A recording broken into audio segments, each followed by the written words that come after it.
just, I can't, I can't do this. Alejandro. Human lives are so complicated. They are simple, yes. We are born, we live, we die. However, everything that happens in between is a whirlwind of events that is unique to every single individual. And every single individual's mind also works completely differently, which means you're going to react a different way than the other person's going to react to the same thing. With these two characters, they've managed to pull off a very, very, very difficult thing to do, which is to show maturity over the years without sacrificing the character development that has already happened. I've seen this time and time again where from one season to another, a character will kind of regress because they've already had one arc in the previous season, and in the next arc they have no more room to grow, and therefore they are forced back into a position where that never happened at all. It's almost like they didn't learn their lesson. And there's a difference between, in real life, you might have moments where you find yourself in a loop because you make a decision once and then you find yourself in the same place again, and you're like, oh, how did this happen again? Like, I thought I had grown, I thought I had healed, but it turns out that I hadn't. That's a little bit more differently because that kind of growth is not linear, of course, but it's also not like this, right? It's not going back and forth from point A to point B. It's more like, this is point A, over here's point B, and there's all these little bitty points of growth in between, and they're not always linear. Sometimes you're going to the side, sometimes you're going a little bit backwards before you're launched forward again, then you go up, then you go all around town, then you go this way. It just makes more sense because that's how life is actually lived. And that's how these characters are written as well. The tuna melt is one of those many, many points throughout the series that causes a shift in their brains, and they're not the same. The tuna melt for Ilya, he was already in a position where he was opening himself up to Shane more. He had accepted that he had these feelings, and he was pushing to see how far he could go within the scope that they already had planned. And then you think about it from Shane's perspective. They've been doing this same exact sequence of events since 2010 to 2015. During the season, they hook up when they are either in Boston or Montreal. They only hook up for certain parts of the season, and then they stop when it gets to the playoffs because they have to focus on their hockey. They kind of text in between, but it is only to talk about meeting up for these specific hookups. That is their 3 rules. Oh, and they never go to each other's real houses.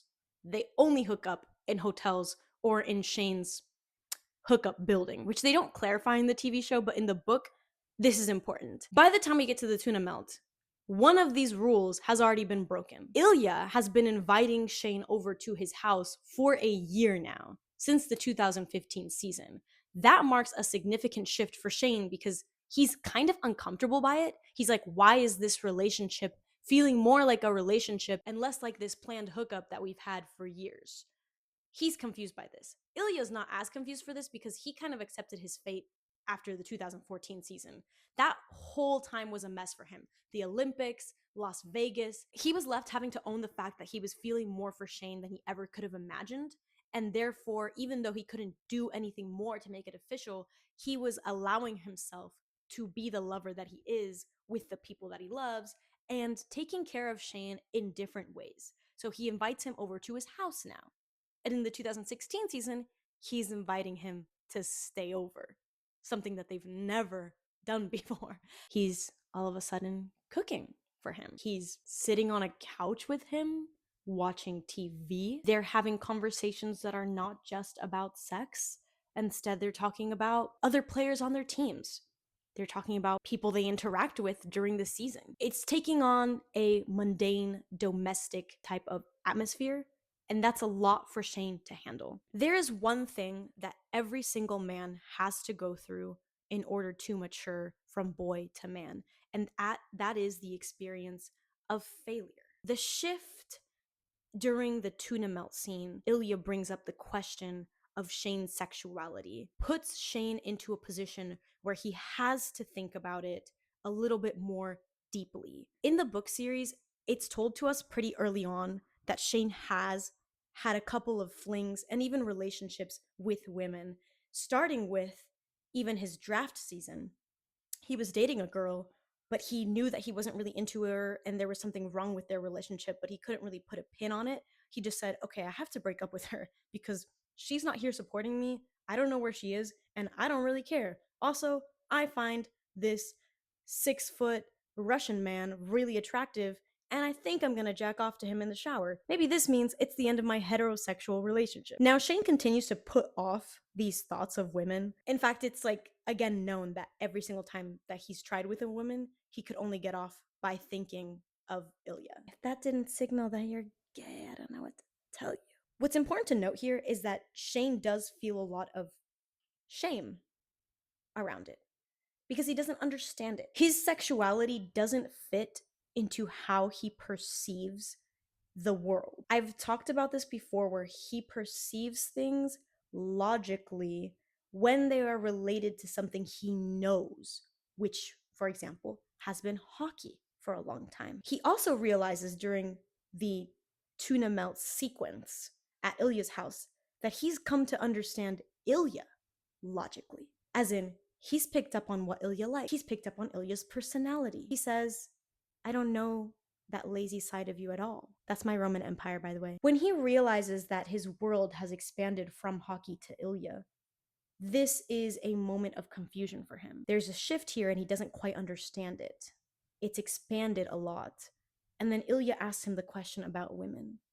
And the shame comes trickling in because he has this huge realization that Ilya is the only person who he has ever felt comfortable with, felt anything romantic with. Nobody else has made him feel this way. No woman at all. And sexuality is something he doesn't understand. In that moment, he feels like he may have, quote unquote, failed because we live in a society that is still very heterosexual, very heteronormative. And if you're a professional athlete, it's not something that's talked about very easily. We see Shane back away from Ilya and straight into Rose's arms. And I have to question whether or not this was simply because Rose was almost the first woman he interacted with, other than his mom, after the fallout with Ilya, with the first names and the tuna melt and the being at his house. He starts to date Rose and he really tries his best. My heart breaks for him in that way. To see somebody try so hard because the other option feels like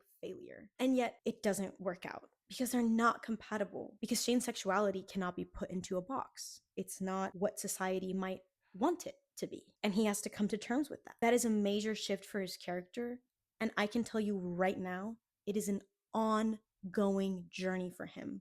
Everything that we see in the TV show is him becoming comfortable in his own sexuality. And guess what? That journey is not done. This continues to be explored in the long game in such a beautiful way. Like, I have been mad at Shane plenty of times in the second book, but not because I actually don't like him, but because I want to scream at him and kind of like shake him and be like, baby boy, it is okay. You need to accept yourself, because he continuously has to learn to expand his world of understanding, to accept his own sexuality, and grow into himself. The scene that they added in with his mom, where he broke down and said, I really tried, that scene was so heartbreaking to watch, because you are feeling all the feelings that he's been feeling. You have seen him grow just as much as he's felt himself grow. You've been with him for every step of the journey. With Rose, he tried really hard and he was heartbroken seeing Ilya at the club. In the book, it says he literally cried on the way home and he had to stop the car to wipe his tears and kind of psych himself up for going home to Rose. Once he starts accepting who he is with the support of Rose, he becomes a little bit more ready for that all-star game that happens, I think, a month later. I'm unsure of the timeline of things, but it is revealed during one of their FaceTimes in Russia that Shane did try to get with 2 other men. One in LA, which I'm gonna guess happened between Rose finding out and the All-Star game. I'm gonna be completely honest. I'm sure that Rose took him out for like a fun night at the club and was like, dude, make out with this guy. And he did, and he was like, nah, that's not Ilya. Oh my God, what is that? Oh my God, what is that? I'm ready for my mans. I'm gonna go get him at the All-Star game this year. I like to think of that probably happening around then. And then he said another one was in Mexico. When was this boy in Mexico? It's giving Brokeback Mountain. Back to the All-Star game though, he's ready. He wants to have an open conversation. And he seeks him out. And Ilya's terrified at the All-Star game. From his point of view, he had this horrific ending to what was supposed to be a really nice sleepover with Shane. Doesn't talk to him for 3, 4, 5 weeks. Starts dating a girl. Ilya's like, wait, what? I thought you was gay. And I thought you liked me. Ilya doesn't know how to handle this, so he goes clubbing only to run into the person that he's trying to avoid. That made him feel horrible. And then he knows that 3, 4 weeks later, he's gonna have to see him again at the All-Star game. And he is fully freaking out, thinking that Rose might be there. He's thinking, oh my God, is Shane gonna bring his girl? Am I gonna have to interact with them because we're on the same team? I don't know how I'm gonna do this. I need to find out like what's going on. Shane comes out to him. Ilya's asking him questions, trying to gauge whether or not Rose is there, whether or not they're still together. Shane is trying to be open and honest with him about it. And it all culminates at the end of the weekend with that beautiful scene in the hotel room, which was so good, by the way. Shane comforting Ilya, Ilya opening up. It was everything. And yet it wasn't more. Ilya says we can't be anything, Hollander. Because even though he's accepted his feelings, he hasn't accepted the fact that this could be something real. I'm pretty sure this is actually the first time that the cottage is mentioned, and Ilya like ignores it. His dad dies, and this is again the experience of failure for Ilya. He feels like he fails around his loved ones. He had to lose his mom at a very young age, and he's terrified of losing people again. He's terrified of letting people in because of that. And now he's lost his father, who he didn't have a good relationship with, but he was in charge of him. And in his father's dementia, his father was a lot kinder to him, which caused a lot of dissonance in Ilya's mind. I can't even imagine. Here he is in his old age, acting like a different man, a helpless man. And Ilya also can't even be there for him in that experience because he has the role of provider to play for his entire family. His brother's an addict, his stepmother doesn't give a fuck, only about the money, and his father's now dead. What he realizes when he's in Russia for this last time is that he really wants to be done with this place. Over the years, he's realized that so much of his teasing and frustration of watching Shane live his normal, boring life has been because genuinely he does crave that mundane existence. He wants something where he can just be himself, where he can just eat 5 pounds of spaghetti with mom and dad and then go sit on the couch and watch a movie and eat ice cream. He wants that, but he doesn't believe he can have that because he's never been able to. And when his dad dies, this is an opportunity. And when his dad dies, he comes face to face with everything that he's failed to do. And that allows room for growth for him to accept that everything that he wants. That is why we get this confession and this beautiful transformation of a relationship, even if it's just over the phone. They start leaning on each other a lot more. Ilya is being honest about things he's never been honest about, even if it's in Russian. And he knows for a fact that he can say, I'm in love with you in a way that I've never been in love with anybody else. As Ilya has been able to experience bad things and good things over the last 9 years, he has been able to be released from the chokehold his country and his upbringing has had on him and start growing into himself. So both of them have to confront these ideas of things being possible versus not possible, accepting yourself versus not accepting yourself, viewing the world how you used to view it versus expanding your worldview to now include somebody else's existence, include more joy, include more love, more understanding. These are the kinds of things that are really important when writing men, because in today's society, either men are non-confrontational with the failure they experience in their lives, or they are not allowing themselves to have a support system in order to actually grow and expand their worldview. Instead, the role models that men are having are people like Nick Fuentes. I'm sorry, what? People like, what's that guy's name? People like Andrew Tate. Men are thinking that the blame is everywhere out there. Women, society, no morals out there, versus looking internally and being like, maybe if I understood myself a lot better, I could come to terms with who I am and what I really want, which is what we actually see happening in this series. I'm going to spoil a little bit of the long game. So, for everyone who has not read the long game, stop watching here and skip ahead maybe a minute to a minute and a half. I just want to say how this continues. The thread of growth continues to be written in a beautiful way for both Shane and Ilya. I already spoke that Shane has a lot more growth to do in terms of accepting himself as a gay man and a hockey player. He still has to merge the worlds together. I told you before, he saw everything in the context of hockey, he saw everything in the context of Ilya. Ilya kind of merged with hockey already because he's a hockey player himself. However, now you add in the third experience of him being a gay man, and yes, they're all three related, but the gay man and hockey do not match up yet, and he needs to understand how this is going to fit into his life from now on. That's what the second book arc is about.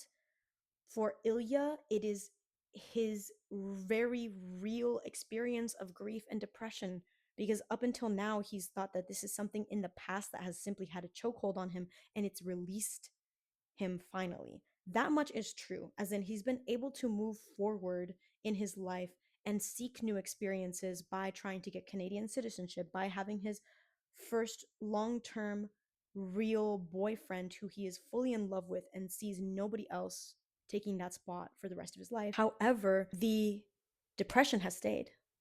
He has days where he cannot explain why he doesn't want to live anymore, why he's lethargic, and why he can't move. And he is probably one of the only men that I've seen go to therapy.